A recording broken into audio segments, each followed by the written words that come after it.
Hi, welcome to the GenAI Mastery course. The goal of this course is to take you from a beginner GenAI user to an expert GenAI user in 7 sessions. My name is Lucky from Etiquette, and I will be your trainer in this course. Let's dive in. The third part is about cultural intelligence. It's very important if you're multinational or multi-regional. Like some countries, they have different regions where the business operate, and the differences between the regions might be a lot. And I normally use Australia as an example. Even though it's one country, you can have a massive amount of cultural differences between one region and another region, or one state and another state. This is where this comes into place. Or it might be something else, very different culture, like Chinese, the US culture, or Japanese and an Italian culture, or the French and maybe a Brazilian culture. So there is proper cultural difference. This is where this comes into play. So you try to localize with the communication. And it says contextual localization. And it says that you're just adapting or you're aligning the generative AI output to that specific culture. We're going to use example of a culture and a corporate environment together. So you align the GenAI communication to a specific cultural context. But beyond cultural context, you have other contexts that you can align it to. So you can take this example to other contexts. It might not be cultural context, but it might be like a funny context. So you want it to be light, to be funny, or you want it to be academic, or you want it to be religious. So it's taking that information, what you're creating with generative AI, to align with the context that you want to create. But we're focusing on culture here and corporate. So a combination of corporate and culture, because this course is for work. It's work-related course. And because it's work-related course, we use work-related example. This is the scenario. So you want to send a proposal to a potential partner in Tokyo. And the style is the casual US style. And it might seem disrespectful to the stakeholder in Japan. So you have to adjust to fit that culture, that different culture. The beginner approach, as usual, translate this email into Japanese for a business partner. The problem with that is it would translate the casual style email or the local culture, the email, to that other language, but then it would transfer the characteristics of that local culture. And in that other culture that you've translated the email to, it might be offensive. This is a problem, or it might not make any sense. In terms of the grammar, it would be correct because it's generative AI, but it might sound cold or inappropriate, or it might be even worse, offensive, and that would damage your reputation. But how do you do it? What's the right way to do it? The first step that we did when we did the first session, personalization, it comes to play here also. Who are you doing this for this time? And then a cultural element, for that other culture. This is written in the English language first. It hasn't translated it. And then the reason why, because you wouldn't know, say you're American, you wouldn't know, for example, Keigo, honorific language, so you got to know, because you have to review. So you have to ask for explanation. Why did he use Keigo? So you can understand the cultural sort of nuance. Before the reverse translation. Now you've done it. You have two options here. You can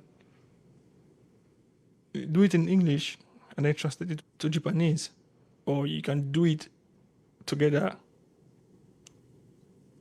with Japanese.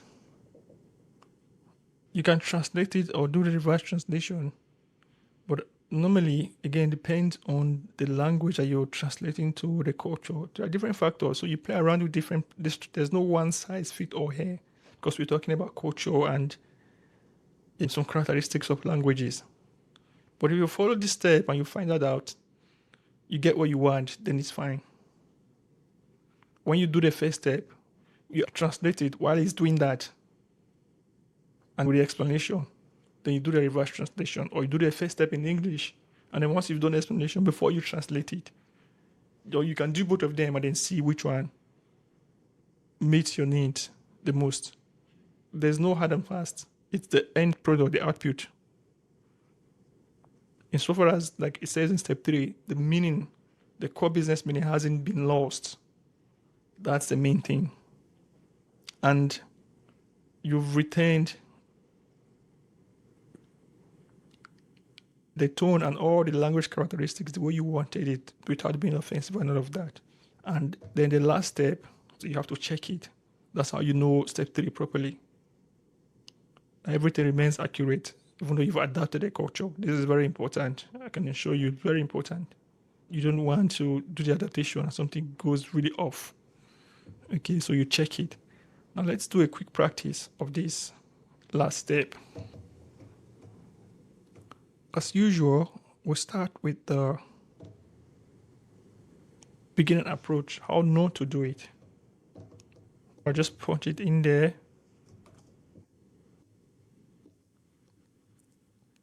And add the pitch.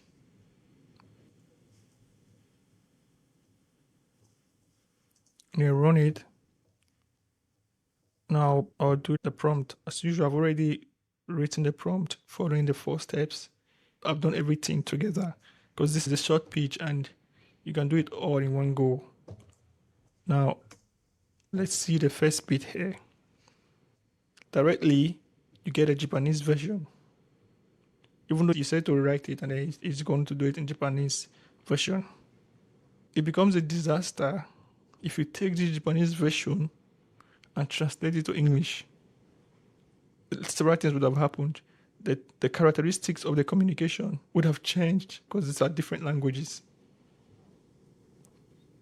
The generative AI would do some of the areas would be a good job, but your own characteristics that you want to pass across might not be there anymore. This is the problem.